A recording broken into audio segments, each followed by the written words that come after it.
గుర్తుపెట్టుకోండి. పెద్దలు ఇక్కడ వేదిక మీద ఉన్నటువంటి పెద్దలుగా వారి మాటలు కూడా పట్టించుకోండి. విడిపోతే నష్టపోతాం. అనేక శక్తులు ఆదివాసీల్ని విడగొట్టడానికి, ఆదివాసీ సమాజంలో విభజనలు తీసుకురావడానికి ప్రయత్నం చేస్తాయి. ఆ శక్తుల్ని నమ్మకండి.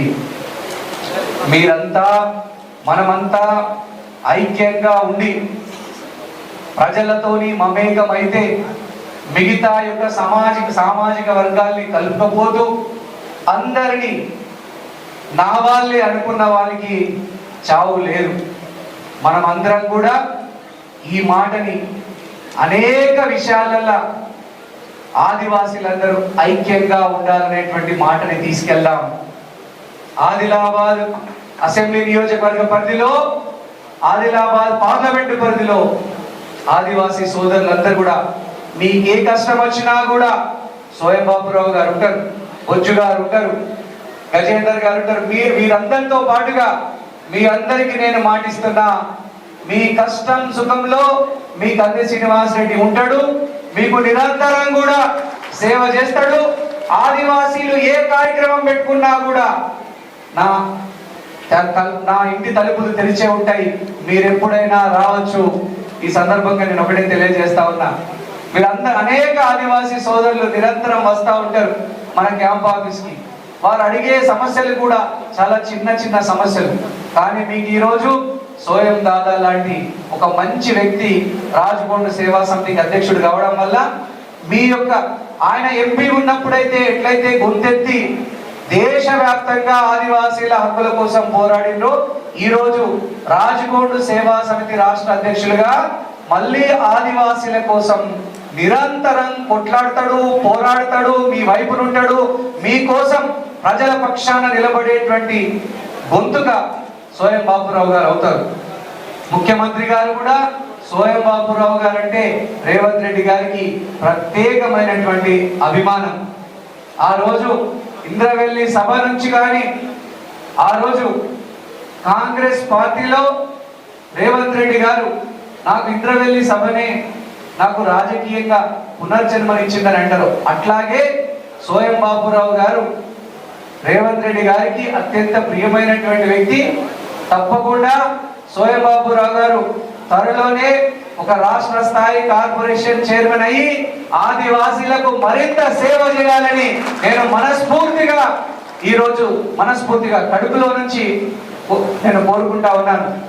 అలాగే సోయం బాపురావు గారు మరిన్ని పదవులకే వన్నె తీసుకురావాలని నిస్వార్థంగా, సోయం బాపురావు గారు పదవిలో ఉన్నా లేకున్నా ఆయనకేం నష్టం లేదు, లాభం లేదు.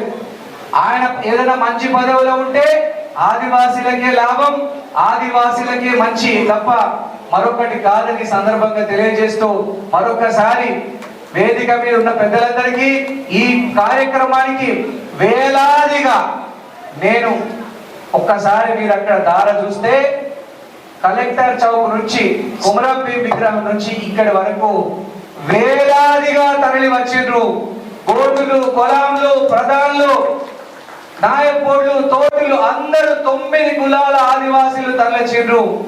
ప్రేమతోని వచ్చిండ్రు, ప్రేమతోని ఆప్యాయతతోని సోయం బాపురావు గారిని కడుపులో పెట్టుకుందామని వచ్చిండ్రు. మీరు మీ అందరినీ కూడా పేరు పేరున అభినందిస్తూ, మీరు ఇంత మంచి కార్యక్రమానికి సోయం బాపురావు గారిని ఆశీర్వదించడానికి వచ్చినందుకు మనస్ఫూర్తిగా చేతులు జోడించి నమస్కారాలు తెలియజేస్తూ, ధన్యవాదాలు తెలియజేస్తూ మీ దగ్గర సెలవు తీసుకుంటున్నా. జై ఆదివాసీ, జై రాజ్కోట్, జై ఆదివాసీ, జై ఆదివాసీ. ధన్యవాదాలు. థ్యాంక్ యూ అన్న. ఎందుకంటే రెడ్డిస్ రావాలంటే మాకు భయం మీద ఇంత పెద్ద మనసు ఉంటుంది, ఇంత నెయ్యి లాంటి తత్వములన్నీ ఇవ్వాలని నేను కళ్ళారా చూస్తాను. మేము మాటలు కాదు, వాటలు చాలా మంది అన్నారు ప్రోటోకాల్ తప్పినాం. కానీ మీ సర్వీసు, మీరు చేసే ఆదివాసుల సేవ, అందుకోసం మీకు అవకాశం మీ ఆదివాసులు మీకు ఇచ్చిండ్రున్నా నిరంతరం మీరు ఇట్లానే కొనసాగాలని కోరుతూ, ఇప్పుడు జాతీయ ఉపాధ్యక్షులు గోండ్ మహాసభ శ్రీరామ్ మహారాజు గారు ప్రసంగించాలని కోరుతున్నాం.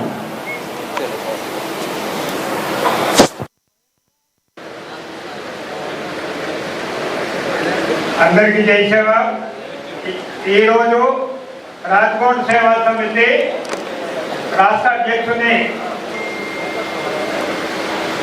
పదవి స్వీకరణ చేస్తున్న మన గౌరవనీయులు పెద్దలు,